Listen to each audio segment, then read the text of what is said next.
Hello everyone! Remember that carrot top pesto we made the other day?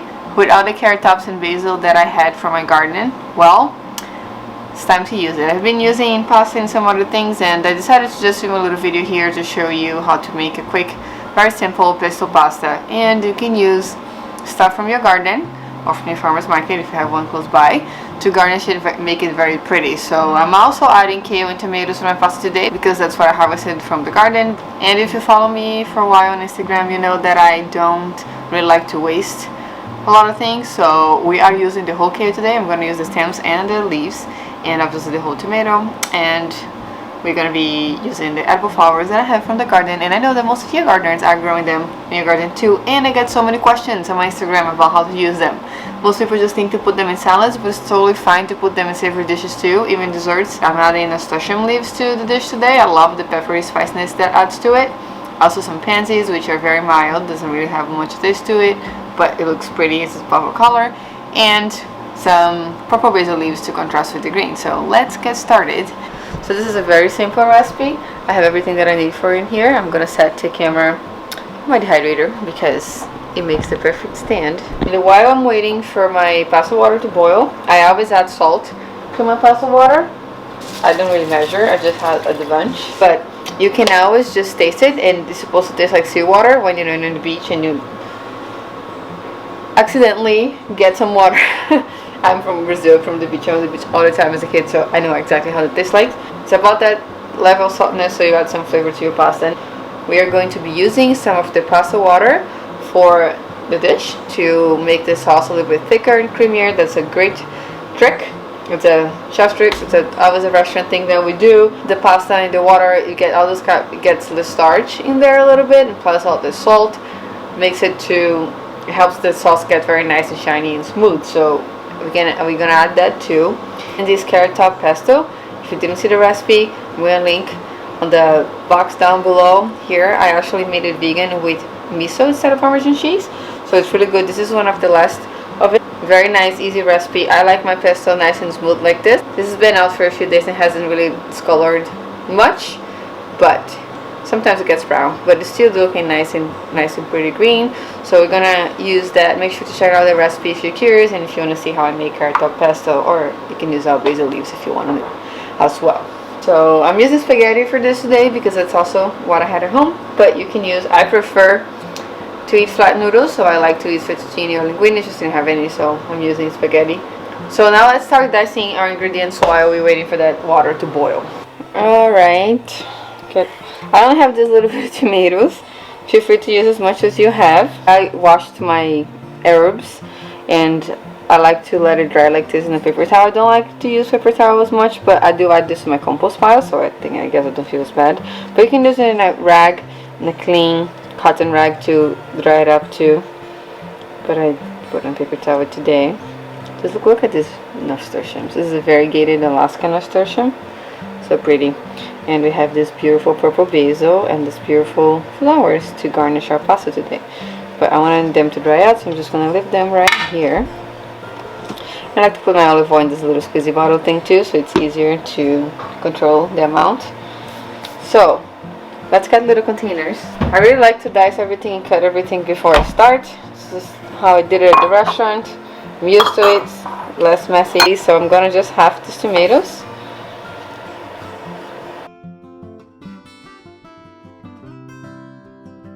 So this kale here, once I harvest in a wash, I like to put in water.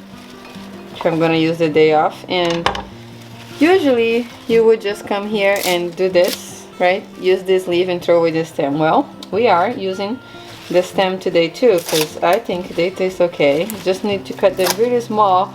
They can get little fibers sometimes, but I'm used to them, and I really don't like wasting. But if you don't really dislike them, you can add them to your compost pile. I would like to first dice the stems, then I'm going to dice the leaves. So I like to dice it really small, just so in case it is a little bit tough, I should put something on the cutting board. Forgetting about doing something so important.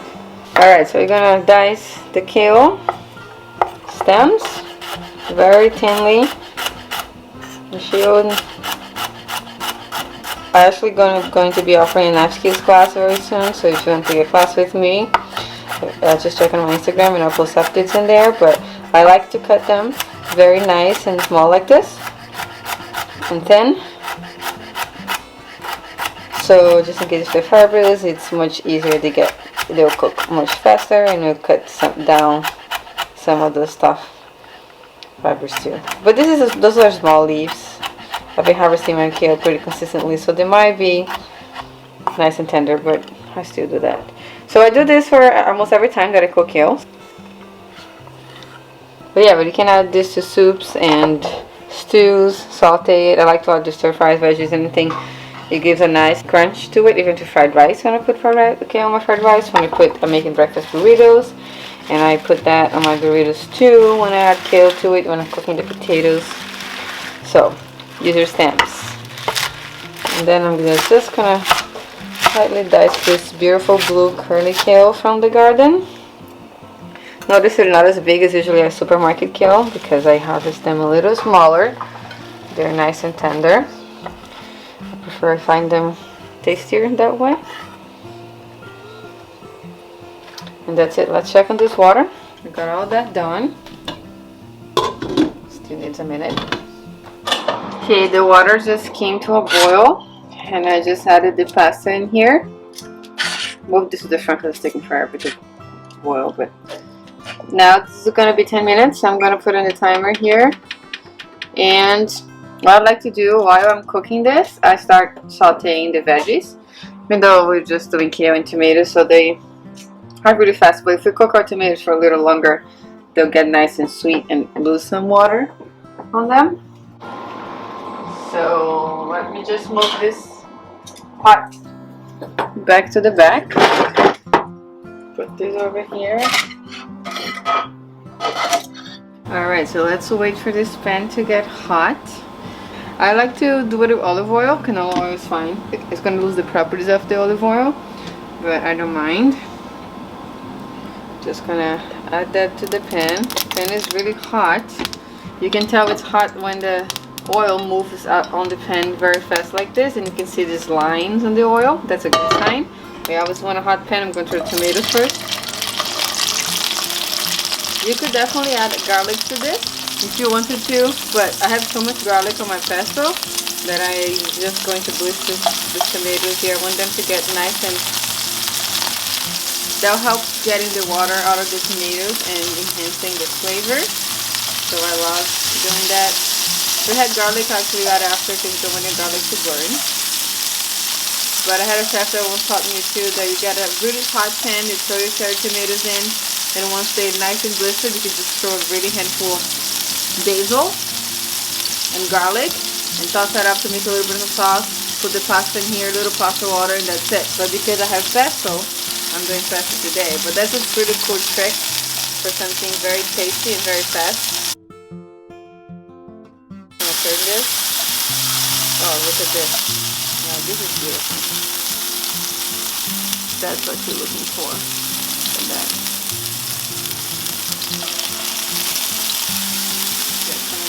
Now I'm gonna add the kale stem. Saute that in there. Shouldn't be using tongs for this because this is a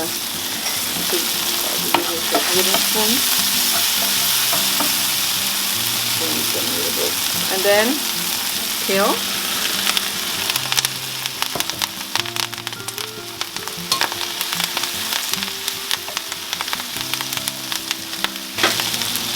I'm gonna add a little bit of black pepper now. This is optional.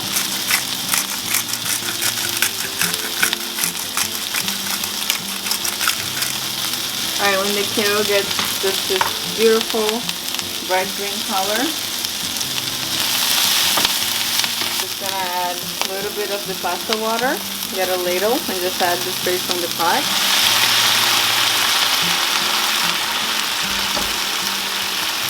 And then I'm gonna add my pesto. I'm gonna start with half because I have a lot.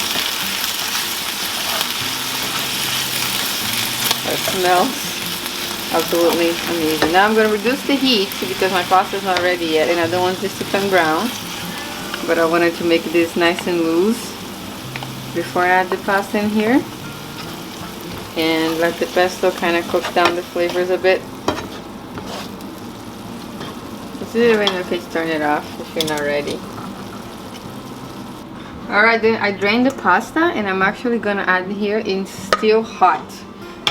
Usually we would, some people would rinse it and put olive oil, but for this purpose here I am putting this pasta here in still hot because I cooked really al dente. And then we're just gonna toss in with the sauce. Get all that flavor in there. If I need more pesto, I have a little bit more only left, but that should be enough. We will now plate it, put in a very nice garnish, and we'll be ready to eat. You can also add Parmesan cheese to this if you have that in your home. I don't right now. Sauce really well, just 1 minute, not too long. You don't want to overcook the pasta. We'll put it in a plate. We're gonna make sure we got everything in there.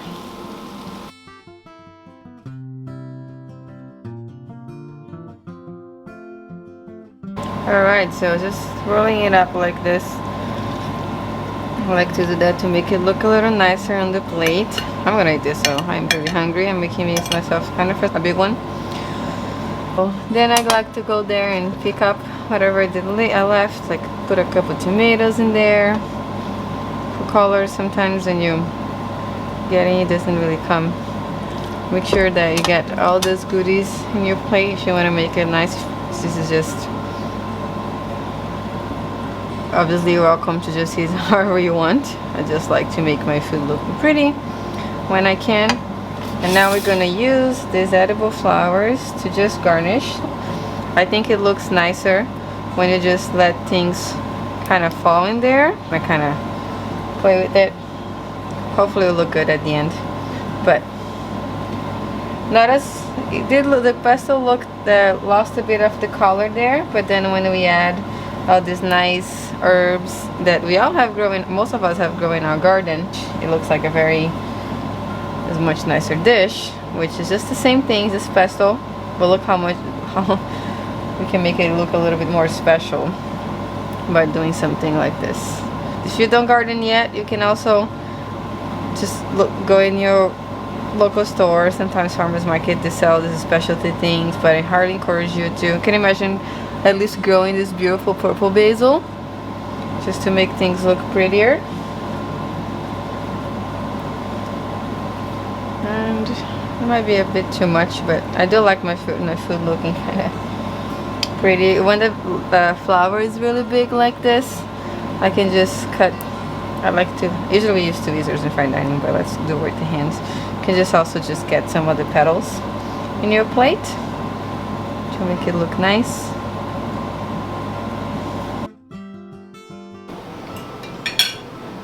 So good.